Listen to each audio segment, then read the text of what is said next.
ஆனால் சரியா நான் ஜெபம் பண்ணி கொண்டிருந்தேன். சரியா ஒரு 12:59 அப்படின்னா 1 மணி ஆக போதுன்னு அர்த்தம். அப்போ நான் உட்காந்து ஜெபம் பண்ணி கொண்டே இருக்கும்போது ஆண்டவர் இந்த வசனத்தையே ஆண்டவர் செஞ்சுட்டாரு, சேஞ்ச் பண்ணிட்டார். நல்லா கவனிங்க.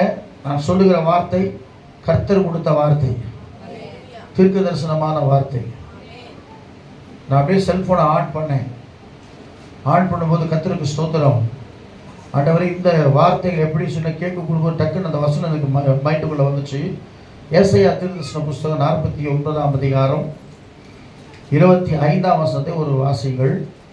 ஏசாயா 49:25 வேகமாக வாசிங்க. கர்த்தருக்கு ஸ்தோத்திரம்.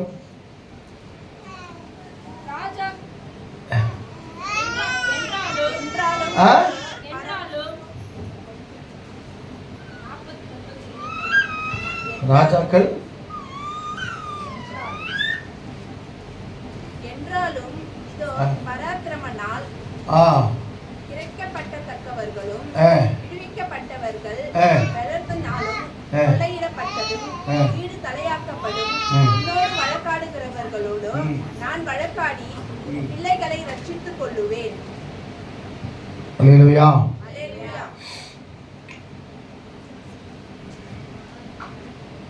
அது என்றாலும் சொல்லி நீங்கள் இடையில படிக்கிறதுனால உங்களுக்கு ஒன்றும் புரியாது. அந்த வசனத்தை நீங்கள் வீட்டில் போய் ஃபுல்லாக வாசிங்க. 24 வாசிமா. பராக்கிரமன் கையிலிருந்து கொள்ளை பொருளை. இப்போ நல்ல ஒரு பராக்கிரமசாலி கிட்ட போய் ஒரு பொருளை கொடுத்துட்டு சின்ன பையன் பறிக்க முடியுமா? வாங்க முடியுமா? ஒரு பெரிய பராக்கிரமசாலி இருக்கிறான், அவங்ககிட்ட ஒரு பொருள் இருக்குது, உன்னுடைய பொருள் அவங்ககிட்ட இருக்குது, அதை நீ என்ன செய்ய முடியாது, பறிக்க முடியாது. இரண்டாவதாக, அல்லது நீதியாய் சிறைப்பட்டு போனவர்களை நீ விடுவிக்க கூடுமோ? ஆண்டவர் கேட்கிறார். நல்லா கவனிங்க. நான் கண்பான தேவ பிள்ளையே, ஒரு பெரிய பராக்கிரமசாலி ஒருத்தர் இருக்கிற கோலியாத்னு வச்சுங்களேன். கோலியாத்தை பார்த்து அந்த இஸ்ரவேல் கூட்டமே பயந்துச்சு. ஒரே ஒரு ஆள் கோலியாத் வந்து நிற்கிறான். அவனை ஜெயிக்க முடியாம அந்த ராணுவம், ஆயிரக்கணக்கான ராணுவங்கள் வடிவகுத்து நிற்குது. அவனை பார்த்த உடனே ஒரு பயம் ஜனங்களுக்கு வந்துச்சு. அப்போ அதான் வசனம் சொல்லுகிறது, பராக்கிரமன் கையிலிருந்து கொள்ளை பொருளை பறிக்க கூடுமோ, அல்லது நீதியாய் சிறைப்பட்டு போனவர்களை விடுவிக்க கூடுமோ? அதுக்கு ஆண்டவர் சொல்ல, என்றாலும் இதோ பராக்கிரமனால் படுத்தப்பட்டவர்களும் விடுவிக்கப்படுவார்கள். ஆண்டவர் முதலாவது, ஒருவேளை என கண்பான தேவ பிள்ளையே, ஆண்டவர் சொல்றார், நீ வியாதி என்ற சிறையில் இருக்கலாம், கடன் பிரச்சனை என்ற சிறையில் இருக்கலாம், கர்த்தருக்கு ஸ்தோத்திரம், அக்கிரமம் என்ற சிறையில் இருக்கலாம், பாவம் என்ற சிறையில் இருக்கலாம், ஒருவேளை பராக்கிரமனாய் இருக்கிற பிசாசு உன்னை பிடித்து வைத்துக் கொண்டிருக்கலாம். இந்த கால வேளையில ஆண்டவர் சொல்றாரு, நான் உன் சிறையிருப்பை திருப்ப போகிறேன், கர்த்தரோட விடுவிக்க போறேன். எத்தனை பேர் விசுவாசிக்கிறீங்க? நீங்க யாராவது வாலிப பிள்ளைகளா இருந்தாலும் பெரியவங்களா இருந்தாலும் சொல்றேன், உங்களுடைய சிறை வாழ்க்கை, உனக்குள்ள ஏதோ ஒரு சிறை இருக்குது. நீங்க டெஸ்ட் பண்ணிக்க, போய் லேப்ல டெஸ்ட் பண்ற மாதிரி உங்கள் இருதயத்தை நீங்களே ஆராய்ந்து கொள்ளுங்கள். கர்த்தர் கொடுத்த வார்த்தை. சிறையில் இருக்கிற பிள்ளைகள், சபையில நிறைய பிள்ளைகளுக்கு சிறை கொண்டு இருக்கிறாங்க. ஏதோ ஒரு சிறைக்குள்ள வெளியே வர முடியாதபடிக்கு சிக்கி கொண்டிருக்கிற நீங்கள், ஏதோ ஒரு சிறை, ஆனா சின்னதாக தெரியுது அந்த காரியம், ஆனா அது உங்களால வெளியே வர முடியல. நீங்க ட்ரை பண்ணி பாக்குறீங்க, ஐயோ நான் வெளியே வரணும்னு பாக்குறேன். ஏன்னா பவுல் சொல்றாங்க இல்லையா, கர்த்தருக்கு சொல்ற பாவம் செய்து சம்மதம் இல்லை, ஆனால் அந்த பாவம் என்ன செய்யல, தூண்டிக் கொண்டே இருக்கிறது. அப்ப ஆண்டவர் சொல்றாரு, சிறைப்பட்டவன் சீக்கிரமாய் விடுதலை ஆவான். அல்லேலூயா சொல்லுவோமா? 430 வருஷம் இஸ்ரவேல் ஜனங்கள் எங்க இருந்தாங்க? சிறை வாழ்க்கை அனுபவித்துக் கொண்டிருந்தாங்க. இஸ்ரவேல் ஜனங்கள் ஏன் தெரியுமா? ஆபிரகாம் செய்த ஒரு காரியத்தினால கர்த்தருக்கு ஸ்தோத்திரம், அவர்கள் சிறைப்பட்டு கொண்டிருந்தார்கள். இரண்டாவதாக, யோசேப்பு எத்தனை வருஷம் சிறையில் இருந்தாரு? 14 வருஷம் அவர் சிறையில் இருந்தார். இப்படி தனிப்பட்ட விதத்தில் எல்லாருடைய வாழ்க்கையிலும் சிறை இருக்கும். ஆனா இன்னைக்கு ஆண்டவர் சொல்றாரு, ஒருவேளை பராக்கிரமன் கையிலிருந்து கொள்ளை பொருளை பறிக்க கூடுமோ, ஆனாலும் என் தேவனாகிய கர்த்தர் சொல்றாரு, இதோ பராக்கிரமனால் சிறைப்படுத்தப்பட்டவர்களும் விடுவிக்கப்படுவார்கள். எந்த பராக்கிரமம் உங்களை பிடிச்சி வச்சுக்கிறான்னு தெரியல. நான் திரும்ப சொல்றேன், கர்த்தர் சொல்ற வார்த்தை தீர்க்க தரிசனமான வார்த்தை. அது செல்போனுக்கு சும்மா சின்ன விஷயம்லாம் இல்லை. நான் சொல்றது ஏதோ ஒரு சிறை, தேவனுக்கு பிரியமில்லாத சிறைக்குள்ளாக நீங்க சிக்கி கொண்டிருக்கிறீங்க. சீக்கிரமாய் சிறைப்பட்டு போன சீயோன் குமாரத்தையே உன்னை விடுவித்துக் கொள். பாபிலோன் மத்தியிலே குடியிருக்கிற சீயோனே உன்னை விடுவித்துக் கொள்ளும் சொல்லி கர்த்தர் உன்னை எச்சரிக்கிறார். அல்லேலூயா சொல்லுவோமா? அல்லேலூயா சொல்லுவோமா? ஒரு பாட்டு கூட இருக்குதுல்ல, சிறை வாழ்வு மலரும் சிறை வாழ்வு மறையும் சீர்வாழ்வு மலரும் சீயோனின் மகிமை தீரோக்கும். சிறை வாழ்வு மறையும் சீயோனின் மகிமை தீரோக்கும். ஆனந்த துதி ஒலி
உன்னை மகிமைப்படுத்த முடியாதபடிக்கு ஒரு சிறை உனக்குள்ளாக இருக்கிறது.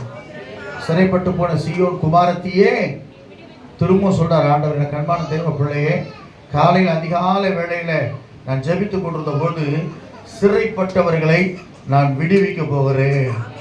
முதல் வார்த்தை என்னது?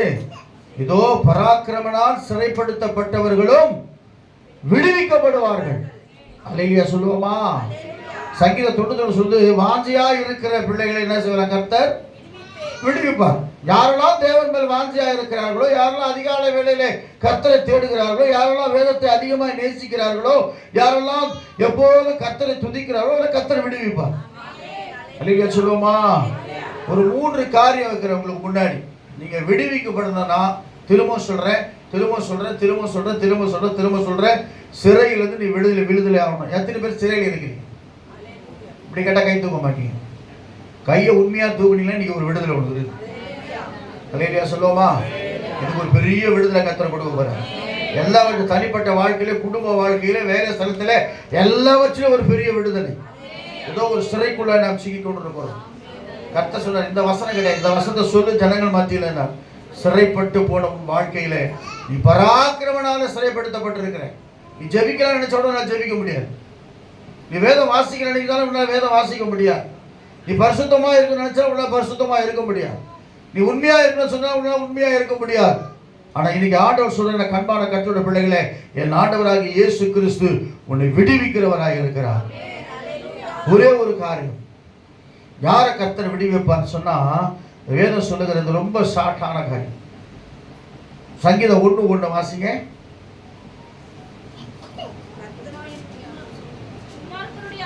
துன்மார்க்கருடைய ஆலோசனைப்படி நடவாமல். அப்ப என்னன்னா, யார் நமக்கு ஆலோசனை கொடுக்கிறது? துன்மார்க்கமான ஆலோசனைக்குள்ள நம்ம சிக்கி கொண்டிருக்கிறோம். அல்லேலூயா சொல்லுவோமா? எபிரேயர் நிருபத்துல 13ஆம் அதிகாரம் 7ஆம் வசனம் இப்படியா சொல்லுகிறது. வேகமா வாசிங்க. 2-3 வசனத்தை நான் வாசிக்கிறேன். கர்த்தருக்கு ஸ்தோத்திரம். ஆமா, நடக்காதேன்றார் ஆண்டவர். நம்மளாம் சொல்ல நடக்கிறது நன்மைக்கு ஆண்டவரே, ஏன் நடக்காதுன்றீங்க? துன்மார்க்கருடைய ஆலோசனைப்படி நடக்காதே. யோபு 34:11 ஒருத்தர் வாசிங்க. என் சத்தத்தை கேட்டு நான் உங்களுக்கு கற்பிக்கிறபடியே எல்லா காரியங்களையும் செய்யுங்கள். அப்பொழுது நீங்கள் என் ஜனமா இருப்பீர்கள், நான் உங்கள் தேவனாய் இருப்பேன். அல்லேலூயா சொல்லுவோமா? உன் வாழ்க்கை சிறை வாழ்க்கை விடுவிக்கப்பட்டோம்னா ஆண்டவர் சொல்றார், நான் உங்களுக்கு கற்பிக்கிற படியே. கர்த்தர் லூக்காஸ் சுவிசேஷத்தில் ஒரு வசனம் இருக்குது, நீங்கள் என்னிலும் என் வார்த்தை உங்களிலும் இருந்தால் நீங்க கேட்டுக்கொள்வது எதுவோ அதெல்லாம் உங்களுக்கு செய்யப்படும். நீங்கள் என்னிலும், நம்ம முதல்ல யாருக்குள்ள இருக்கணும்? ஆண்டவருக்குள்ள இருக்கணும். அவர் வார்த்தை நமக்குள்ள இருக்கணும். நமக்குள்ள இருந்தா நீ என்ன கடலை கர்த்தர் கொடுப்பார். அப்ப இந்த ரெண்டு ரகசியம் என்னன்னா, நாம அவருக்குள்ள முதல்ல அது இல்லை, அவர் வார்த்தை நமக்குள்ள இல்லை. அதனால நீ கர்த்தர் சொல்றாரு, எனக்கு கண்பானவர்களே டெஃபினட்டா சொல்றேன், தீர்க்க தரிசனமா சொல்றேன், இன்னைக்கு ஒரு பெரிய சிறையிருப்பு நீ விடுதலை ஆக்கப்பட போற. எப்படி ஜனங்க 300-350 வருஷம் வெள்ளைக்காரன் பிடியிலிருந்து இந்தியா விடுதலை ஆச்சோ, அதே போல நீங்க கர்த்தர் ஒரு சிறை வாழ்க்கையை மாற்ற போற. எல்லா சிறை, கடன் பிரச்சனை எல்லாமே இயேசுவால கூடாத காரியம் ஒண்ணுமே இல்லைங்க. கிளியரா சொல்லுவோமா? இன்னொரு வசனம் வாசிப்போம். எபேசியர் 2:3 வாசிங்க. எபேசியர் 2:3 சீக்கிரம் வாசிங்க. கர்த்தருக்கு ஸ்தோத்திரம். 2-3 காரியத்தை சொல்லிட்டு நான் போறேன். நான் இன்னொரு இடத்துக்கு நான் போற அப்படினால வேகமா முடிச்சு நான் கடந்து போறேன். அவர்களுக்குள்ளே முற்காலத்திலே நாம் மாம்ச இச்சையின்படி நடந்து நமது மாம்சமும் மனசும் ஏன் சிறை இருக்குன்னு சொன்னா, நம்முடைய விருப்பத்தை நாம செய்யறோம், தேவனுடைய விருப்பத்தை நம்ம செய்யல. தேவ சித்தம் என்னவோ அதை செய்யாதபடிக்கு நம்முடைய சித்தத்தை அநேக நாட்களாக நம்ம செய்து கொண்டிருக்கிறோம். வாசிங்க அந்த வசனத்தை திரும்ப. எபேசியர் 2:3 சொல்லுகிறது, அவர்களுக்குள்ளே நாம் எல்லாரும் முற்காலத்திலே நமது மாம்ச இச்சையின்படியே நடந்து மாம்சமும் மனசும் விரும்பினவைகள் எல்லாம் செய்து சுபாவத்தினாலே மற்றவர்களை போலவும் கோபாக்கினையின் பிள்ளைகளாய் இருந்தோம். அல்லேலூயா சொல்லுவோமா? ஒரு காலத்துல நம்ம அப்படி இருந்தோம், இப்ப அப்படி இருக்கக்கூடாதுன்னு கர்த்தர் சொல்றார். அல்லேலூயா சொல்லுவோமா? ஒரு காலத்துல நல்லா கவனிக்க. கர்த்தருக்கு ஸ்தோத்திரம், தேவனுக்கு மகிமை உண்டாகட்டும். ஏன்னா துன்மார்க்கருடைய ஆலோசனைப்படி நடக்காதுன்ற எப்படி நடக்கூடாது? துன்மார்க்கருடைய ஆலோசனை. ஒரு காலத்தில் அப்படி இருந்தோம். சில பேர் சொல்லுவாங்க, துன்மார்க்கன்னா யாருன்னு குறித்து வேதம் சொல்லுகிறது. கர்த்தருக்கு ஸ்தோத்திரம், நிறைய காரியங்கள் வேதத்தில் போடப்பட்டிருக்கிறது. எனக்கு அன்பானவர்களே, தேவனுக்கு மகிமை உண்டாகட்டும். நீங்க ஆண்டவருடைய ஆலோசனை கேட்கிற பிள்ளைகளா இருக்கணும். இந்த ரெகோபயாம்னு ஒருத்தர் இருக்கிறார். அவர் என்ன செய்யறாருன்னா, அந்த ஆட்சிக்கு வரும்போது எல்லாம் சொல்றாங்க, முதியோருடைய ஆலோசனை நீங்க செய்யணும், கேட்கணும்னு சொல்றாங்க. ஆனா அவர் என்ன செய்யறாரு, அவங்க கூட இருக்க நண்பர்கள்லாம் சொல்றாங்க, அந்த ஆலோசனை நீ கேட்காது அப்படின்னு சொன்னவர் இவர் வித்தியாசமா அவனை திட்டி அனுப்பிச்சிடுறாரு. சவுல் ராஜா குறித்து வேதம் சொல்லுறாரு. சாமுவேல் சொல்றாரு, என்ன சொல்றாரு, நான் வர வரைக்கும் 7 நாள் பண்ணி வெயிட் பண்ணி பலியிடாதேன்னு. ஆனால் ஆலோசனை கேட்கல. நல்லா கவனிங்க, ஆலோசனையை கேட்கிற பிள்ளைகளை தான் வேறு துன்மார்க்கருடைய ஆலோசனை கேட்காதபடி. துன்மார்க்கன்னா யாருன்னு சொன்னா, துணிந்து பாவம் செய்கிறவர்கள். 1 பேதுரு புஸ்தகம் 2ஆம் அதிகாரத்தில் 12ஆம் வசனம் இப்படியான்னு சொல்லுகிறது. வேகமா வாசிக்க. கர்த்தருக்கு ஸ்தோத்திரம். துன்மார்க்கரை குறித்து வேதத்தில் வாசிக்கிறோம். 1 பேதுரு 2ஆம் அதிகாரம் 12ஆம் வசனத்தை வாசிங்க. புறஜாதிகள் உங்களை அக்கிரமக்காரர் என்று விரோதமாய் பேசுகிற விஷயத்தில் அவர்கள் நற்கிரியைகளை கண்டு அவற்றின் நிமித்தம் சந்திப்பின் நாளிலே தேவனை மகிமைப்படுத்தும்படிக்கு நீங்க அவர்களுக்குள்ளே நல்நடக்கை உள்ளவர்களாய் நடந்து கொள்ளுங்கள் என்று உங்களுக்கு புத்தி சொல்றேன். அப்ப என்னன்னா, எனக்கு அன்பானவர்களே, துன்மார்க்கருடைய ஆலோசனை. துன்மார்க்க சொல்லுவாங்க ஆலோசனை, ஏன்டா சபைக்கெல்லாம் சபைக்கு போய் நீ என்னத்தை கண்ட, சும்மா ஒரு 2 மணி நேரம், அந்த 2 மணி நேரம் நம்ம ஜாலியா இருந்தா எவ்வளவு நல்லா இருக்கும். துன்மார்க்கன்னு சொன்னா கர்த்தருக்கு பயப்படாதவன். துன்மார்க்கனா துணிந்து பாவம் செய்கிறவன். துன்மார்க்கன் சொன்னா தேவனுக்கு பிரியமில்லாதவன். துன்மார்க்கன் சன்மார்க்கன் இருக்குது. அதான் ஆண்டு யோபு பார்த்து சொல்றான், அவன் யாரு? சன்மார்க்கன்றவன் தேவனை நேசிக்கிறவன். துன்மார்க்கன் அதான் துன்மார்க்கருடைய ஆலோசனைப்படி நீ நடவாம தேவனுடைய வார்த்தையின்படி நடந்தேன்னு சொன்னா இன்னைக்கு ஒரு சிறையிருப்பு மாறப்போகிறது. அதான் சங்கீதக்காரர் அழகா சொல்றான் பாருங்க. 139 சங்கீதம் 24 வசனம் எப்படியா சொல்றது? வேகமா வாசிக்க. 139 24 வாசிக்கும் போது தேவனுக்கு மகிமை உண்டாகட்டும். ஒருத்தர் 143:10 வாசிங்க. வேதனை உண்டாக்கும் வழி இடத்தில் உண்டோ என்று பார்த்து நித்திய வழியிலே என்னை நடத்தும். அடுத்தது 143:10 வாசிக்கும் போது உமக்கு பிரியமானதை செய்ய எனக்கு போதித்து அருளும். நீரே என் தேவன், உமது நல்ல ஆவி என்னை செம்மையான வழி நடத்துவாராக. அல்லேலூயா சொல்லுமா? நம்மகிட்ட கேட்கணுமா? ஆண்டவர்கிட்ட கேட்கணுமா? ஆண்டவரே உமக்கு செம்மையான வழி. நமக்கு சாட்சி ரொம்ப முக்கியங்க. சொல்லுவாங்க பனை மரத்துக்கு கீழே இருந்து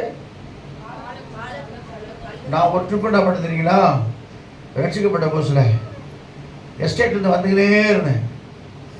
வரும்போது திடீர்னு மழை, சரியான மழை பெய்யுது. மழை பெய்யும்போது என்ன பண்ணிட்டேன், ஓரமாக ஒதுங்கினேன் இல்லையா? நான் ஒதுங்கின இடம் வந்து ஒயின் ஷாப்பு. ஒயின் ஷாப் பக்கத்தில் இப்படி நின்றுக்கிறேன், மழைக்காக நின்றுக்கிறேன். நான் சாட்சியாக சொல்கிறேன். அப்போ ஒரு ஊழியக்கார் போகிறார், ஜிபா வயசு போட்டுன்னு ஒரு ஊழியக்கார் போகிறார். என்னை முறைச்சி பார்க்குறேன், இப்படி பார்க்குறேன். நானும் அவரை பார்த்துட்டேன். என் மைண்டுக்குள்ளே ஒரு மாதிரி ஆயிடுச்சு. என்னடா அவர் முறைச்சி பார்க்குறாரு, இந்த மழைக்கு ஏதோ ஒரு கோட்டர் போட வந்துடுறான் போதாமே அப்படின்னு நினச்சிட்டாரு நினைக்கிறேன். அப்படியே பார்த்தார், அப்படின்னு முறைச்சி பார்த்துட்டு போயிட்டார். எனக்கா ரொம்ப கஷ்டம். ஐயோ ஆண்டவர், நம்ம குடிக்க கூட இல்லையே, மழைக்காகத்தான் நம்ம ஒதுங்கணும், இவர் நம்மளை ஒரு மாதிரி பார்த்துட்டு போகிறாரு ஆண்டவரேன்னு சொல்லி ரொம்ப பண்ணேன். நான் கத்தருக்கு சாட்சியாக சொல்கிறேங்க, அதே சபையில் போய் நான் பிரசங்கிக்க முடியாது கத்தருக்கு கிருபை செஞ்சேன். அவர்கிட்ட சொன்னேன் ரொம்ப வருஷம் கழிச்சு. அவர் சொன்னேன், இல்லைங்க நான் அப்படி நினைக்கல, முன்னாடி திடீர்னு பிரதர் அங்கே நிற்கிறார் போது மழை அங்கே நிற்கிறீங்க, அதுதான் அவ்வளோதான், மற்றபடி என் இடத்துல என்ன அவரை நினச்சி பார்க்குறேன். எல்லாவற்றையும் அனுபவிக்க எனக்கு அதிகாரம். உலகத்து சில இடத்துல உலகத்தோடு நம்ம ஒன்றி போகும்போது மற்றவங்க பாரு நம்ம எப்படி இருப்போம், அப்படி தான் தோணும். அதனால தான் ஆண்டவர் சொல்கிறார், உலக சிநேகம் தேவனுக்கு விரோதமான பகை. 2 கொரிந்தியர் புத்தகத்தில் சொல்கிறாரு இல்லையா? என்ன சொல்கிறாரு? இருளுக்கும். ஆமாம், அதனால துன்மார்க்கர் ஒரு நண்பராக ரொம்ப க்ளோஸ் ஃப்ரெண்டாக அதோட சரி பழகுங்க. ஆனால் என்ன செய்யுங்க, ஃபெலோஷிப் வேணாம், பழங்க, பேசுங்க. என்னப்பா தம்பி எப்படி இருக்கிறேன், நான் கூட பழகிறேன். என் கூட இருக்கிறவங்கெல்லாம் கர்த்தருக்கு ஸ்தோத்திரம், என் வயசை ஒருத்தவங்கலாம் இன்றைக்கி இருக்கிறாங்க, சில பேர் இல்லை, ஆனால் பேசுவாங்க. எப்படி இருக்கா, நல்லா இருக்கிறேன், அவ்வளோதான், முடிஞ்சு போச்சு. என்னப்பா எப்படி இருக்கிறேன், என்னப்பா. சில பேர் எங்கள் அப்பா சொல்ல ஐயான்றாங்க, அது ரொம்ப சந்தோஷம் இருக்குது. ஐயா எப்படி ஃப்ரெண்டு கூட ஒரு ஐயா தோத்துற ஐயான்ற எனக்கு சீப்பாகுது. ஒரு பக்கம் ஒன்றா தானே இருந்தோம் நம்ம, ஆனால் என்ன ஐயாவை கத்தரை மாற்றிக்கிறாரு, ஒன்று என்னவோ மாற்றிக்கிறாரு. சொல்லாதீங்க அல்லேலூயா சொல்லுவோமா? எதுக்கு சொல்கிறேன் எனக்கு அன்பானவர்களே, ஆண்டவருடைய ஆலோசனைப்படி நடக்கும்போது நம்முடைய சிறையிருப்பை கர்த்தர் திருப்பி நம்மை ஆசீர்வதிக்கிற தேவனாக இருக்கிறார். 2வது ஒரு வார்த்தை சொல்லுது, கர்த்தருக்கு ஸ்தோத்திரம், பலவந்தனால் கொள்ளையிடப்பட்டதும் விடுதலையாக்கப்படும். உங்ககிட்ட இந்த பிசாசு என்னென்ன கொள்ளை அடிச்சானோ அதெல்லாம் கர்த்தருக்கு திரும்ப கொடுக்க போறேன். யாரெல்லாம் அல்லேலூயா ஆமென் சொன்னா உங்களுக்கு மட்டும் கொடுக்க போறேன், உங்களுக்கு கொடுக்க மாட்டேன். நான் சொல்ற வசனம் தீர்க்கதரிசனமா உங்களுக்கு தியாகமா சொல்லுங்கிறேன். அல்லேலூயா. சில பேர் என்ன சொல்லிப்பாயா, திரும்ப கொடுப்பேன் என்ன அர்த்தம்? இழந்து போன சமாதானத்தை திரும்ப கொடுப்பான், இழந்து போன சந்தோஷத்தை திரும்ப கொடுப்பான், இழந்து போன ஆசீர்வாதத்தை திரும்ப கொடுப்பான், இழந்து போன மகிமையை திரும்ப கொடுப்பான். மகிமை சில நேரத்தில் போயிடும். நம்மளுக்கு தெரியும், அவங்களுக்கு எத்தனை பேர் தெரியும்? வல்லமை கொண்டு போனது எத்தனை பேர் தெரியுமா? சிம்சோனுக்கு நான் வல்லமை இருக்குது இருக்குது இருக்குதுன்னு நினச்சிருக்கிறான். அவன் முடி கட் பண்ண பிறகு வல்லமை போயிடுச்சு. அது தெரியாமையே ரொம்ப நாள் வாழ்ந்து நிறைய பேர் அப்படிதான் நினச்சிக்கிறோம். எனக்குள்ள வல்லமை இருக்குது, நல்லா பாடலாம், நல்லா ஜெபம் பண்ணலாம், நல்லா ஆராதிக்கலாம், ஆனால் உனக்குள்ளே பரிசுத்த ஆவியானவர் இல்லைன்னு சொன்னா நீ உன்னால ஒன்றும் பண்ண முடியாது. இல்லையா சொல்லுவோமா? அதான் எனக்கு கண்மான தேவ பிள்ளைகளை வேதம் சொல்லுகிறது. கர்த்தருக்கு ஸ்தோத்திரம். அவர் சொல்றாரு, முதலாவது பராக்கிரமன் கையிலிருந்து பொருளை விடுவிக்கிறது போல பராக்கிரமனால் சிறைப்படுத்தப்பட்டவர்களும் விடுவிக்கப்படும். எப்ப தெரியுமா? துன்மார்க்குடைய ஆலோசனை நடாமல் தேவ ஆலோசனையை கேட்டு நடக்கிற பிள்ளைகளை கர்த்தர் இன்றைக்கு சிறையிருப்பை மாற்றுகிறார். இரண்டாவது சொல்றார் ஆண்டவர், கண்பான கர்த்தருடைய பிள்ளைகளே, அந்த வசனம் சொல்லுது, பல வந்த நாள் கொள்ளையிடப்பட்டதும் விடுதலையாக்கப்படும். கொள்ளையடிச்சு போயிட்டு இருக்கிறான் பிசாசு. கேட்டு பாருங்க, ஆரம்பத்தில் 2 மணி நேரம் ஜெபம் பண்ணும் பாஸ்டர், இப்ப ஜெபம் கொள்ளையடிச்சிட்டான் பிசாசு உங்களை. ஆரம்பத்தில் நல்லா பைபிள் வாசிப்பு, இப்போ நான் சொல்ற வார்த்தை உங்களுக்கு ஈஸி மாதிரி தெரியும், ஆனா நல்லா திரும்பவும் சொல்றேங்க, கர்த்தருடைய வசனத்தை நீங்க படிக்கும் போது அவளுக்கு அநேக வெளிப்பாடுகள் கிடைக்கும். ஒரு நாள் 1 பேதுரு புஸ்தகம், நீ நம்பவே மாட்டீங்க, அடிச்சு போட்ட மாதிரி 2 நாளா நான் படுத்து கிடந்தேன். கல்யாணத்துக்கு வருவேன்னு டவுட், அந்த மாதிரி இருந்தேன். அந்த மாதிரி அடிச்சு போடப்பட்ட போது திடீர்னு ஆண்டவர் சொல்றாரு, பேதுரு புஸ்தகத்தை எடுத்து வாசிடுறேன். எது? 1 பேதுரு 2 பேதுரு நீ எடுத்து வாசினார் ஆண்டவர். நான் சத்தியத்துக்கு சாட்சியா சொல்றேன். அந்த வசனத்தை எடுத்து நான் செல்போன்ல வாசிக்கினே இருக்கிறேன். அந்த வார்த்தை மூலமா கர்த்தர் எப்படி பேசி கொண்டு இருக்கிறேன். நான் உண்மையிலே சொல்றேன், எந்த ஹாஸ்பிட்டலுக்கும் போல, நான் போற நேரத்தில் 2 டாக்டரும் போயிட்டாங்க. ஒரு டாக்டர் அப்பதான் கிளினிக்கை மூட்டு போறாரு. ஒரு டாக்டர் இருங்க வரேன்ட்டு போனவர் வரவே இல்லை. போன் பண்ணி சொல்றாரு, நான் வரமாட்டேன், நாளைக்கு வாங்குறேன். உண்மையாவே அப்போ என்னன்னா, இது டாக்டர் கொடுக்குற வியாதியில கர்த்தரே கொடுக்குற டெஸ்ட். நான் உடனே படுத்தேன், எழுத்து படித்தேன். கர்த்தருக்கு சோத்திரம். திரும்ப சொல்றேன், மனைவி சாட்சியா இருக்கிறாங்க. மெடிக்கல் ஷாப்போட போய் மாத்திரை செய்யல, வாங்கல. அப்படிப்பட்ட ஒரு பலவீனம். போய் 2 குளுக்கோஸ் தான் ஏற்றுனாங்க, வேணான்ட்டேன். நான் கர்த்தருக்கு கிருபையை சொல்றேன், சாட்சி சொல்றேன். இப்போ உங்கள் மத்தியில் உண்மையில ரொம்ப உற்சாகத்தோடு நின்று கொண்டிருக்கு. தேவன் கர்த்தருக்கு சொல்றேன், என்னை விடுதலை ஆக்கியிருக்கிறார். அல்லேலூயா சொல்லுவோமா? அவதான் வேதத்துக்கு, குமாரன் உங்களை விடுதலை ஆக்கினால் மெய்யாகவே விடுதலை. இயேசு உன்னை விடுதலை ஆக்கலன்னா நீ பொய்யான விடுதலை. அல்லேலூயா சொல்லுவோமா? அதான் சொல்றாரு பாருங்க, கர்த்தருக்கு ஸ்தோத்திரம். திருமண வசந்த பலவந்தனால் கொள்ளையிடப்பட்டதும் விடுதலையாக்கப்படும். அப்படின்னா என்ன சொன்னா, முதல்ல கர்த்தருக்கு ஸ்தோத்திரம், துன்மார்க்கருடைய ஆலோசனைப்படி நடக்காம இருந்தீங்கன்னா உனக்கு சிறையிருப்பு மாறிடும். நீ கொள்ளையிடப்பட்டது கிடைக்கணும்னு சொன்னா கர்த்தருக்கு ஸ்தோத்திரம், நீ எங்க நிக்கணுமோ அங்க நிக்கணும். அல்லேலூயா சொல்லுவோமா?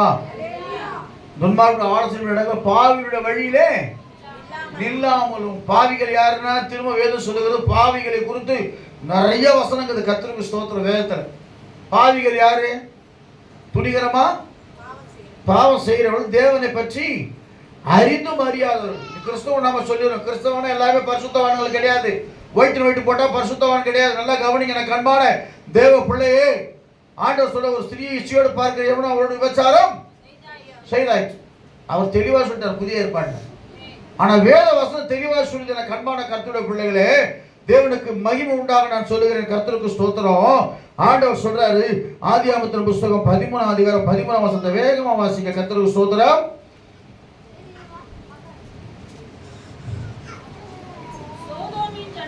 சோதோமின் ஜனங்கள் பொல்லாதவர்களும் கர்த்தருக்கு முன்பாக மகா பாவிகளாய் இருந்தார்கள். இன்றைக்கு அதான் நடந்து கொண்டிருக்குது. அல்லேலூயா சொல்லுவோமா? நம்ம இஸ்ரவேல் தேசம் சொல்றோம்ல, இஸ்ரவேல் தேசம் எப்படிப்பட்ட தேசம்?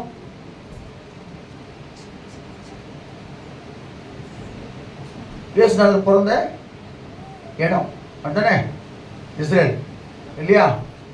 அது பரிசுத்தமான இடமா? எருசலேமுடைய தலைநகர் தெரியுமா? முதல்ல இஸ்ரேலோட தலைநகர் எருசலேம். முதல்ல டெல் ஆவின் முதல்ல தெரியுமா? எத்தனை பேர் தெரியும் தெரியல. அங்கே இந்த பாவங்கள் அதிகமாக இருக்கு. இப்போ அந்த பாவம் அதிகமாக இருக்கு. அங்கே போனீங்கன்னா அப்போ என்னன்னா, நம்ம நிற்கிற இடம் எப்படிப்பட்டது என்பதை நாம் நன்றாக அறிந்து கொள்ளணும். கர்த்தருக்கு ஸ்தோத்திரம். நாம் யார் கூட நடக்கணும், எங்கே நிற்கிறேன்னு சொன்னால் தேவனுக்கு மகிமை உண்டாகட்டும். வேதம் சொல்லுகிறது, கர்த்தருக்கு ஸ்தோத்திரம், தேவ சமூகத்தில் நிற்கணும். அல்லேலூயா சொல்லுவோமா? பாவிகளோடு நாம் நிற்கணும். பாவிகளோடு உடன்பட்டு பாவிகளோடு பாவங்களை செய்து கொண்டு அப்படியே இருந்தோம்னு சொன்னா, எனக்கு கண்பான தேவ பிள்ளையே, நீ கொள்ளையிடப்பட்டுதான். கர்த்தருக்கு திரும்ப கொடுக்க மாட்டார். அல்லேலூயா சொல்லுவோமா? ஆண்டவர் உனக்கு திரும்ப கொடுக்கணும்னா, சங்கீத புஸ்தகம் 25ஆம் அதிகாரம் 8ஆம் வசனத்தை வாசிக்கும் போது, வேகமா வாசிங்க. சங்கீதம் 25:8 வாசிக்கும் போது, சீக்கிரம், இன்னும் கொஞ்ச நேரம் தான் வாசிங்க. கர்த்தர் நல்லவரும் உத்தமருமாய் இருக்கிறார். ஆகையால் பாவிகளுக்கு வழியை தெரிவிக்கிறார். இந்த வாரத்துல தெரிந்தோ தெரியாமலோ எத்தனையோ பேர் நம்ம பாவம் செஞ்சிருக்கோம். அல்லேலூயா சொல்லுவோமா? பாவம் என்னது? பாவம் என்னது? விபச்சாரம் தான் பாவம் சொல்லி அல்ல. மற்றவர்களை குறித்து நம்ம தவற நினைச்சாலே பாவம் தான். மற்றவர்களை குறித்து பொறாமை கொண்டாலே பாவம் தான். மற்றவர்களை குறித்து தவறா பேசினாலே பாவம் தான். கர்த்தருக்கு ஸ்தோத்திரம். அநீதியெல்லாம் பாவம் தான் இந்த பைபிள். அப்ப என்னன்னா, நம்ம பாவம் சொன்னா நம்ம நினைக்கிற உடனே விபச்சாரம் தான் பாவம். இல்ல இல்ல இல்ல இல்ல, அது ஒரு பாவமாக இருந்தாலும் கூட ஆண்டவருக்கு பிரியம் இல்லாமல் மற்றவர்களை குறித்து நம்ம என்னென்ன, ஃபார் எக்ஸாம்பிள் சொல்றோம், வாசிக்க. கர்த்தருக்கு ஸ்தோத்திரம். சங்கீதம் 104:35 வாசிக்கும் போது தேவனுக்கு மகிமை உண்டாகட்டும். வாசிங்க. பாவிகள் பூமியிலிருந்து நிர்மூலமாகி துன்மார்க்கர் இராமல் போவார்கள். அப்ப என்ன கண்பாடவர்களே, கடைசியில நியாய தீர்ப்பு வரும்போது இப்படிப்பட்ட பாவம் செய்கிற நீ தொடர்ந்து பாவம் செய்து கொண்டே வச்சுங்களேன், கர்த்தர் கூட இருக்க மாட்டார். இல்லையா சொல்லுவோமா? நீ ஒரு எச்சரிப்பை கர்த்தர் நம்ம கொடுக்குறேன்.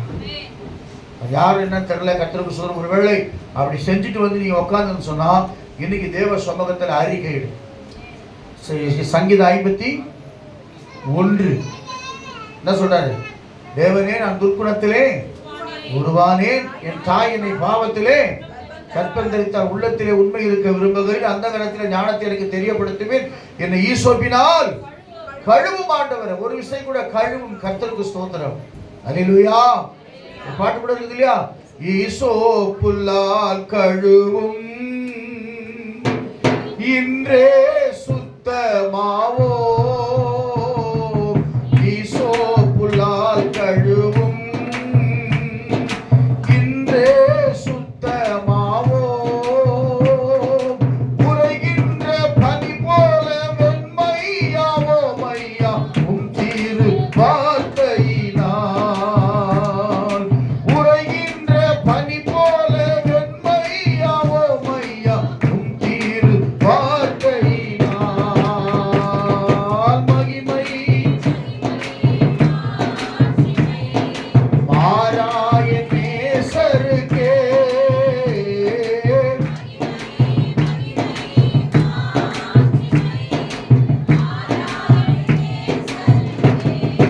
உலகத்தின் வெளிச்சம் நாங்கள் உமக்காய் சுடர்ந்திடுவோம்,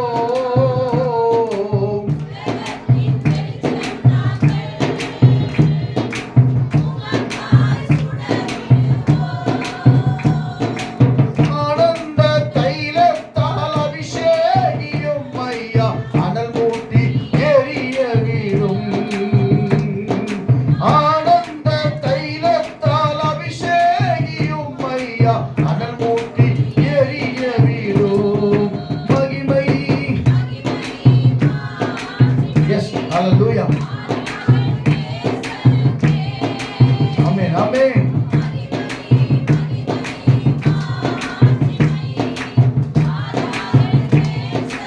அப்பாவும் சமூகத்தின் அப்பங்கள் நாங்களையா,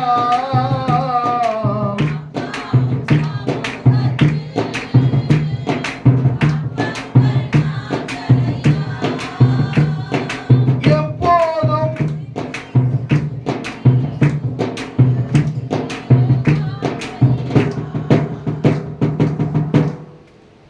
அல்லேலூயா. இனிமேல் உங்களை நம்ப மாட்டேன். கர்த்தர் நல்லவர். கூடவே வந்து கை விடுற ஆளு நீ. இயேசு மட்டும் தான் நம்ப பாரு. அல்லேலூயா சொல்லுவோமா?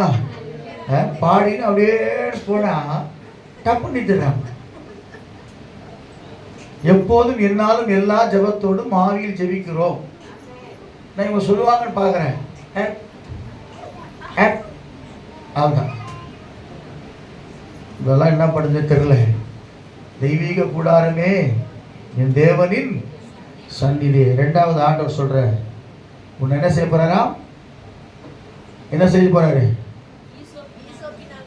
பராக்கிரமத்தினால் சிறைப்படுத்தப்பட்டவர்கள் விடுவிக்கப்படுவார்கள், பலவந்தனால் கொள்ளையிடப்பட்டவர்கள் விடுதலையாக்கப்படுவார்கள். உன்னோடு வழக்காடுகளோடு நான் வழக்காடி உன் பிள்ளைகளை ரட்சித்துக் கொள்ளுவேன். உங்க பசங்களை குறித்து யாருக்கெல்லாம் ஒரு பயம் இருக்குது பத்தியா? வாலிப பிள்ளைங்க மேலே பயந்தா பரவாயில்ல, சின்ன பசங்க மேலே பயங்க நிறைய பேர். இப்போ போனவொடனே சொல்லுவாங்க பெரம்பரில், மாஸ்டர் இந்த பொண்ணு ரொம்ப அடங்க மாட்டேங்குது, அது 2வது தான் படிக்குது. ஃபஸ்ட்டு அந்த பையன் ரொம்ப அவன் எல்கேஜி தான் போயிருக்கான், அவன் இன்னும் அடங்காம பண்ணிருப்பான். நான் யோசிப்பேன் நம்ம ஜனங்கள் பாரு, அதுக்குள்ளே டென்ஷன். பிள்ளைங்க எப்படியா என்ன செய்யணும், ரொம்ப ஆக்டிவாக இருந்தால். நான் சொன்னேன் எங்கள் பேரன் ரொம்ப ஒல்லியாகிட்டாங்க. அப்போ ஒரு சிஸ்டர் சொன்னாங்க, பாஸ்டர் ஒல்லியாக இருக்குது பெருசு இல்லை, ஆக்டிவாக இருக்கிறானான்னு கேட்டாங்க. ஆக்டிவாக ஓண்டா மாதிரி ஆக்டிவாக இருக்கிறானா? ஆக்டிவாக இருக்கிறான், அப்போ பிரச்சனை விடுங்க, ஒல்லியாகவும் குண்டாகும், அது இயற்கை அப்படின்னா. அப்போ என்னன்னா சின்ன பிள்ளைங்க என்ன செய்யும், பெரிய பசங்க அடங்கலைன்னா உங்களுக்கு பாரம் இருக்கும் இல்லை. கல்யாணம் ஆகிற வயசில் பிள்ளைங்க என்ன வச்சுங்களேன், பாஸ்டர் பையன் என்ன செய்யறான், அடங்கவே கேட்டால் எண்ணி என்ன செய்யறான், அடிக்க வரான் பாஸ்டர். அல்லேலூயா சொல்லுவோமா? அப்படி சொல்கிறவங்களாம் இன்னைக்கு நான் சொல்கிறேன், உன் பிள்ளைகளுக்காக ஆண்டவர் வழக்காட போகிறார். உன் பிள்ளைகளை விடுதலையாக்க போகிறார். உன் பிள்ளைகளுடைய சமாதானம் பெரிதாக இருக்க போகுது. எத்தனை பேர் விசுவாசிக்கிறீங்க? ஆண்டவர்கிட்ட ஒப்பு கொடுத்துருங்க. யார்கிட்ட ஒப்பு கொடுக்கணும்? ஆண்டவர்கிட்ட ஒப்பு கொடுக்கணும். பிள்ளைங்க அடங்க மாட்டேன். எனக்கும் நிறைய பிள்ளைங்க அடங்க மாட்டேன். நம்ம சர்ச்சில் எல்லாம் தெரியும். கர்த்தருக்கு சோத்திரம். எனக்கே வாட்ஸ்அப்பில் சினிமா அனுப்புறீங்க. அப்போ எவ்வளோ தைரியமான ஆளுங்க பாருங்க. ஏசுநாதருக்கே அனுப்புகிறாங்க. நீங்கள் என்ன நான் என்ன உங்களுக்கு எனக்கே அனுப்புறீங்க வாட்ஸ்அப்பில், இதை பாரு அதை பாரு அதை பாரு. எனக்கு ஒரு சிரிப்பாக வருது. இவங்க எதை வச்சு அனுப்புகிறாங்க எனக்கு இது ஒன்றும் புரியல. லைக் பண்ணணும்னு அனுப்புகிறாங்களா? அல்லேலூயா சொல்லுவோமா? நான் திரும்ப சொல்கிறேன், எனக்கு அன்பானவர்களே, நான் உங்களுக்காக வழக்காட போகிறேன். அட்வொகேட்டாக மாற போகிறேன். வழக்காட முடியாதபடிக்கு ஆண்டவரே என்னால் ஒன்றும் செய்யவே முடியல. எனக்கு யார் எனக்காக வழக்காடுவார்? எனக்காக யார் உதவி செய்வார்? பரிசுத்த ஆவியை குறித்து வேதம் சொல்லுகிறது, அவர் ஒரு அட்வொகேட். அதான் இயேசு, நான் போவேன் உங்களுக்காக ஒரு தேற்றரவானை உங்களுக்குள்ளே அனுப்புவேன். அவர் பாவத்தை குறித்தும் நீதியை குறித்தும் நியாய தீர்ப்பை குறித்தும் கண்டித்து உணர்த்துவார். கண்டித்து உணர்த்தலாம். பேர் சபையில் எப்பவுமே ஜாலியாக பிரசங்கமாக இருந்ததுன்னு, உன்னை அழ வேண்டாம், உன் கண்ணீரை கத்த துடைப்பார், உன் அழுகையை கத்தர் மாற்றுவார்ல. உன்னை எச்சரிக்கிற சபை தான் உன்னை உயர்த்தும். அல்லேலூயா சொல்லுவோமா? நீ ஆண்டவர் சொல்றாரு, கத்தருக்கு ஸ்தோத்திரம். அப்போ ஆண்டவரே என் பிள்ளைகள் எல்லாம் ரட்சிப்புக்குள்ள வரணும்னா நான் என்ன செய்யணும்? ஆண்டவர் சொல்ல, உட்காராதேன்றாரு. என்ன செய்யாத? எங்க உட்காராத? பாவிகளுடைய துன்மார்களுடைய ஆலோசனை நடக்காமல் பாழவெளி இல்லாமல் பரியாச உட்கடத்துல. ஆமாம், நம்ம ஆட்கள் டைம் கிடைச்சா ஒவ்வொரு வீட்டில் போய் உட்காந்து கேள்விக்கு பேசி பேர் அழகப்படுது. 1 தீமோத்தேயுல சீர்கேடுகளும் கேள்விகள் பேச்சுகள் என்ன செய்ய பேசாது. ஒரு வீட்டில் போய் உக்காந்தீங்கன்னா ஊருக்கு அதெல்லாம் பேசினுக்கிறேன். அல்லேலூயா சொல்லுவோமா? வீடு வீடா போறீங்க, வீடு வீடா பேச நல்லா கவனிங்க. இப்போ சொல்றேன், தீர்க்கதரிசனமா சொல்றேன். அப்படி யாரெல்லாம் வீடு வீடா போய் பேசி கொண்டிருக்கீங்களோ இன்னைக்கு போகாதீங்க. இனிமேல் தேவ சமத்துல உட்கார்ந்து பிள்ளைகளை ஒப்பு கொடுத்து ஜெபம் பண்ணிப்பார். எங்க நம்ம உட்காரணும்? இங்க உட்காரணும். எங்க? தேவ சமூகத்துல. தேவ சமூகத்துல வந்து உட்கார்ந்து அண்ணாலை போல, ஆண்டவரே என் பிள்ளைகளை ரட்சித்துக் கொள்ளுங்கப்பா, என் பிள்ளைகளை பாதுகாத்துக் கொள்ளுங்க. அப்படி நீங்க செஞ்சு பாருங்க. ஒரு மாதம் செஞ்சு பாருங்களேன். நிச்சயமா சொல்றேன், உங்க பிள்ளைங்க உங்க வழிக்கு வந்துருவாங்க. அதெல்லாம் செய்யறது இல்லை. எங்கனா போய் உட்காந்துக்கிறது, கதை பேசுறது, எங்கனா ஒரு காரியத்தை சர்ச்சில் மீட்டிங் வச்சா வர்றது இல்லை. ஆனா கதை மட்டும் சேர்த்து தெரியுமா விஷயம் உனக்கு? முடிஞ்சு போச்சு கதை. தெரியுமா உனக்கு விஷயம்? அது அப்படி இருக்காது, இது இப்படி இருக்காது, அது அப்படி இருக்காது. இவங்களே போட்டு போட்டு போட்டு இடையில நான் கூட கொஞ்சம் மாட்டிக்கோ பாஸ்டர் கூட. அல்லேலூயா. நான் ஃபுல் பீட்ல சொல்றேன், உங்களை குறித்து எந்த விதமான மனக்கசப்பு எனக்கு எப்பவுமே கிடையாது. நான் ஒரு வேளை ஃபீல் பண்ணணும் தவிர. ஏன் தெரியுமா? வேதம் சொல்லுகிறது, கர்த்தருக்கு ஸ்தோத்திரம். ஆண்டவர் சொல்றாரு, உன்னுடைய பிள்ளைகள்னு சொல்லும் போது எங்க பசங்க மட்டும் இல்லை, நீங்களும் என்னோட பிள்ளைகள் தான். உங்களுக்காக நான் ஜெபம் பண்ணி கொண்டிருக்கிறேன். கர்த்தர் அறிவார், கர்த்தர் அறிவார். ஒவ்வொரு தினமும் ஆண்டவரே எங்க சபையில் இருக்கிற வாலிப பிள்ளைகள் எல்லாம் நீங்க என்ன செய்யுங்க, பாதுகாத்துக் கொள்ளுங்க ஆண்டவரே. வாலிப பிள்ளைகளா நீங்க பாதுகாத்துக் கொள்ளுங்க. பிசாசு பிடியில சிக்கிக் கொள்ளக்கூடாது, துன்மார்க்க உலையிலே சிக்கிக் கொள்ளக்கூடாது, பாவிகளோடு போகக்கூடாது. ஆண்டவரே அவர் ஒவ்வொருவரையும் கிருபையாய் பாதுகாத்துக் கொள்ள வேண்டும் சொல்லி ஜெபம் பண்ணி கொண்டிருக்கிறேன். கர்த்தர் மாத்திரம் கர்த்தரை சாட்சியா சொல்றேன், உங்களுக்கு அது தெரியாது. ஒவ்வொரு வாலிப பிள்ளைகளுக்காக விசேஷமா நான் ஜெபம் பண்ணி கொண்டிருக்கிறேன். அல்லையா சொல்லுவோமா? இடத்துல இந்த வாலிபர் கூட்டத்தில் கோவப்பட்ட காரணம் அதுதான். வாலிபர் கூட்டத்தில் கோவப்பட்ட காரணமே அதுதான். வாலிபர்னு சொல்லும்போது நம்ம வாலிபரில் காணும். வயசான நாங்கள் வந்து உட்காந்துக்கிறோம் ஒரு 3-4 பேர். அதுக்கப்புறம் கொஞ்சம் பேர் வந்தீங்க. திரும்ப சொல்கிறேன், ஆண்டவர் சொல்கிறார் நீங்கள் எங்கே உட்காரக்கூடாது. 1 தீமோத்தேயு புஸ்தகத்தில் பவுல் சொல்கிறார், வாசிங்க. சீர்கேடும் கிழவிகள் பேச்சுமா. கிழவிகள் என்ன பேசுவாங்க? இப்போ 2 கேமரா வச்சுக்கிறேன், 4 கேமரா இருக்குது. வெளியே ஒரு கேமரா, உள்ள 2 கேமரா, வெளியே 2 கேமரா இருக்குது. எதுக்கு? நம்ம கிழவிங்க தான் கேமரா. அல்லேலூயா. பார்க்கவே பார்க்காது, எல்லாம் சொல்றோம். எந்தெந்த நேரத்தில் என்னென்ன நடக்குது, என்னென்ன வருது, எங்கெங்க போகுது, யார் யார் என்னென்ன பண்ணாங்க கிளீனாக சொல்ல. கேட்டு பாருங்க. போ சர்ச்சுக்குள்ள கிழவிங்க இருக்காங்கன்னு தெரியல. அப்படின்னு என்னன்னா கிழவிகள் தான் அந்த பாரத்தெல்லாம் பேசுவாங்க. பழைய கதையெல்லாம், இந்த பழைய கதை, பழைய பாரம்பரியம், பழைய நாள் பார்க்குறது, நட்சத்திரம் பார்க்குறது, என்னது என்ன கிழமை, அந்த கிழமை, ராகு காலம், யம கண்டம் யாருன்னா பார்த்துங்க. எத்தனை தடவை சொல்லிட்டேன், சொல்லி பார்த்துனே இருக்கிறீங்க. இந்த பழைய கதையை விட்டுருங்க. சிஓ வசனம் இருக்குது, உன் தகப்பன் வீட்டை மறந்து விட. என்ன தெரியுமா? ஜென்மம் பாருங்க. அவ அழகா நகோமி கூட வர யார் அந்த ரூத்து சொல்றாங்க பத்தியா? அப்படியே மோவாபு விட்டுட்டு எங்க வந்துடுறா? உன் ஜனம் உன் தேவன். அப்புறம் அதை நான் பார்த்தா சொல்ல முடியும். நீ மறிக்கிற இடத்துல நானும் மறிப்பேன். நீ எங்க போனாலும் உன் பின்னாடியே வருவேன். கர்த்தருக்கு ஸ்தோத்திரம். அல்லேலூயா சொல்லுவோமா? ஆவியானவர் எங்க போறாரோ அங்கே நீ கூடவே இருக்கணும். ஆண்டவர் சொல்றாரு, எங்க நான் இருக்கிறேன் என் ஊழியக்காரன் அங்க இருக்கிறான். அல்லேலூயா சொல்லுவோமா? எங்க இயேசு இருக்கிறாங்க இருக்கணும். இயேசு இல்லாத இடம் எது? Cinema theatre. அங்க போவீங்களா? இயேசு இல்லாத இடம் எது? ஆகாமிய கூடாரங்கள். உங்களுக்கு மகிழ்ச்சி, உலகத்துல மகிழ்ச்சி கொடுக்குற இடம் இயேசு இல்லாத இடம். இயேசு இருக்கிற இடத்துல அங்க இருக்குமா?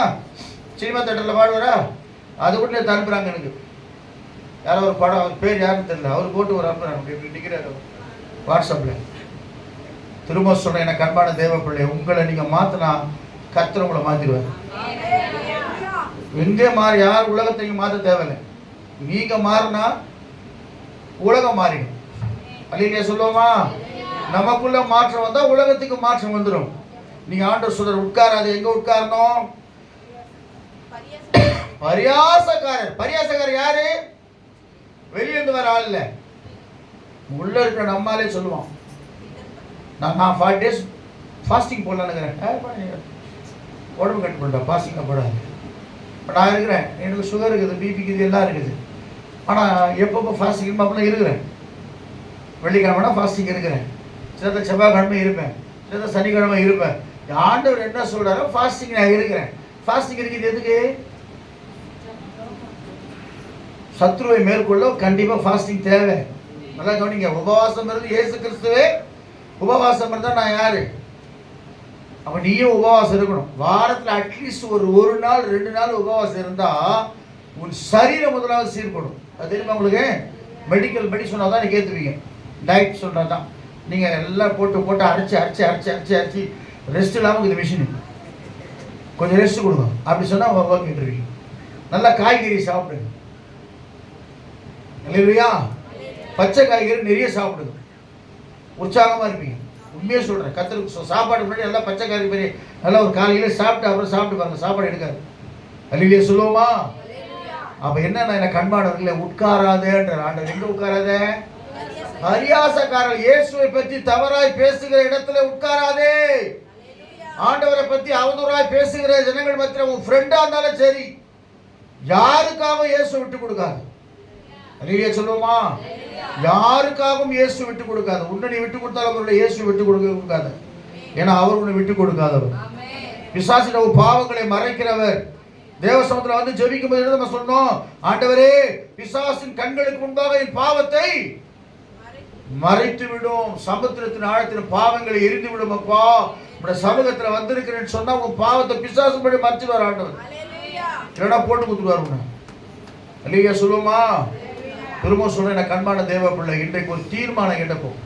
அதனால தான் ஆண்டவர் சொல்றாரு, நல்ல ஒரு வாக்குத்தத்தம், உன் பிள்ளை ரட்சித்து உன்னை ஒடுக்கினுடைய மாம்சத்தை அவர்களுக்கே தின்ன கொடுப்பேன். அப்ப ஏன் நான் இந்த அற்புதம் உன் வாழ்க்கையில செய்யறதுனால ஒரு ரட்சகரும் உன் மீட்பெருமாய் இருக்கிற மாம்சமான யாவரும் அவரை அறிந்து கொள்வாங்க. இப்பதான் ஜனங்க தெரிஞ்சு கொள்ள போறாங்க. பாருங்க, இந்த 3 காரியத்தை செய்யுங்க. துன்மார்க்கருடைய ஆலோசனை நடவாமல், வாழ்வில் இல்லாமல், பரியாச உட்காரத்துல உட்கார்ந்தீங்கன்னா உன் சிறையிருப்பெல்லாம் மாற்றி உன்னை விடுதலையாக்கி உன் பிள்ளைகளை ஆசீர்வதித்து உன் சமாதான நதியை போல கர்த்தர் மாறப்படுவார். ஆண்டவர் பேசின வார்த்தைகளுக்கு நம்ம எல்லாம் கர்த்தரை ஸ்தோத்திரம் பண்ணுவோமா. உன் சிறை வாழ்வு மறைய போகுது. உன் சிறையை பிடிக்க கர்த்தர் திருப்ப போறார். நீ சொப்பனம் பார்க்கறது போல பார்க்க போறேன். எப்படி இந்த சிறையிருப்பு போச்சு, எப்படி இந்த பலவீனம் போச்சு, எப்படி இந்த கர்ண பிரச்சனை போச்சு, எப்படி இந்த போராட்டம் போச்சு, எப்படி இந்த துக்கம் போச்சு. அநேக நாட்களா, எத்தனையோ வருஷமாய் ஏதோ ஒரு காரியத்தை நினைத்து நினைத்து துன்பப்பட்டு கொண்டிருக்கிற தேவ பிள்ளையே, இன்றைக்கு கர்த்தர் உன்னை விடுதலையாக்குகிறார். குமாரன் உங்களை விடுதலையாக்கினால் நீங்கள் மெய்யாகவே விடுதலை ஆவீர்கள். எல்லா கண்களும் மூடி கர்த்தரை ஸ்தோத்திரம் பண்ணுவோமா. எல்லா இருதயத்தில் ஆழ்ந்த கர்த்தரை ஸ்தோத்திரம் பண்ணுவோமா. எல்லாம் ஸ்தோத்திரம் பண்ணுங்க. ரீகாபா சந்தர மூலதனமா. ஆண்டவரே, இந்த காலை வேளையில அப்பாவுடைய பிள்ளைகளை விடுதலையாக்குங்கப்பா. வல்லமையின் ஆவியானவர் எங்களுக்குள்ள வந்து கொண்டிருக்கிறார் ஆண்டவரே. ஓ ரீகாபா ஷலபோதனமா. சாவுக்கு ஏதுவான சரீரங்கள் இயேசுவின் நாமத்தினாலே இன்றைக்கு உயிர்ப்பிக்கப்படட்டும் ஆண்டவரே. செத்து போய்விடணும் என்று பயந்து கொண்டிருக்கிறேன் எல்லா பலவீனத்தின் ஆவிகள் இயேசுவின் நாமத்திலே சுட்டரிக்கப்படுவதாக. என் வாழ்க்கை அப்படியே தான் போய்விடும் என்று நினைத்துக் கொண்டிருக்கிறேன் எல்லா பிள்ளைகளை இன்றைக்கு கர்த்தர் பலப்படுத்துவீராக. ஒரு கபாலா தீராபா சந்தர கொஞ்ச நேரம் துதிக்க பார்க்கலாம் கர்த்தரை. எல்லாம் ஸ்தோத்திரம் பண்ணுங்க, எல்லாம் ஸ்தோத்திரம் பண்ணுங்க. ஹalleluya ஹalleluya ஹalleluya. சத்தமா சத்தமா சத்தமா சத்தமா. ஓரா ரகதா நாமா சந்தர பௌலதனம் ரிகபாஷியா லபௌரி அந்தர மக்கர தீர பௌலதனம். சத்தமா. இப்போ இந்த நேசம் விடுதலை. ஏதோ உன்னை கட்டி வச்சிருக்குது, ஏதோ உன்னை சிறைப்படுத்தி வச்சிருக்குது. போ பிசாசே, இயேசுவின் நாமத்தினாலே. நான் இயேசுவின் ரத்தத்தாலே கழுவப்பட்டவன். நான் இந்த உலகத்தில் பயப்படல. கர்த்தர் என்னோடு கூட இருக்கிறார். சீக்கிரம் சீக்கிரம் சீக்கிரம் துதிங்க துதிங்க. கொஞ்ச நேரம். ஊரால பரகதன மௌஷியந்தர பௌலதனமா. ஹalleluya ஹalleluya. சாவுக்கேதுவான எங்கள் சரீரங்களை உயிர் பெற செய்பவரே. சாவுக்கேதுவான எங்கள் சரீரங்களை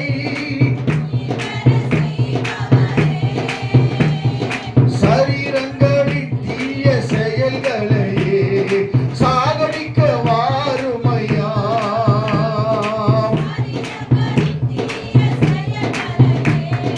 சாகடிக்க வாருமையா. ஆட்கொண்டு எங்களை ஆமென். எல்லாம் கேட்டு அன்பினால் இன்று அலங்கரியோம். அன்பினால் இன்று அலங்கரியோம். ஆவியான எங்கள் அன்பு தெய்வமே. ஹalleluya. ஆவியான எங்கள் அன்பு தெய்வமே.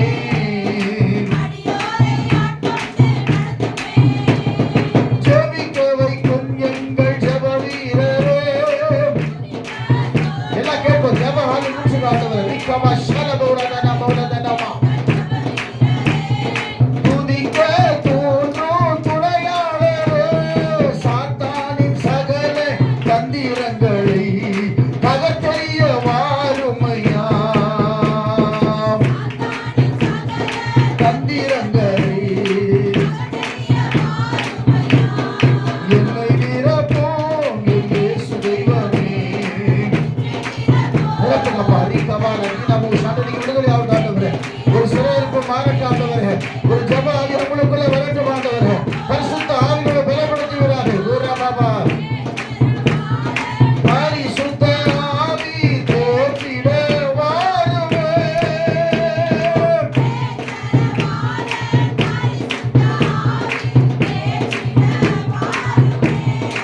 ஆற்றலை கொடுத்து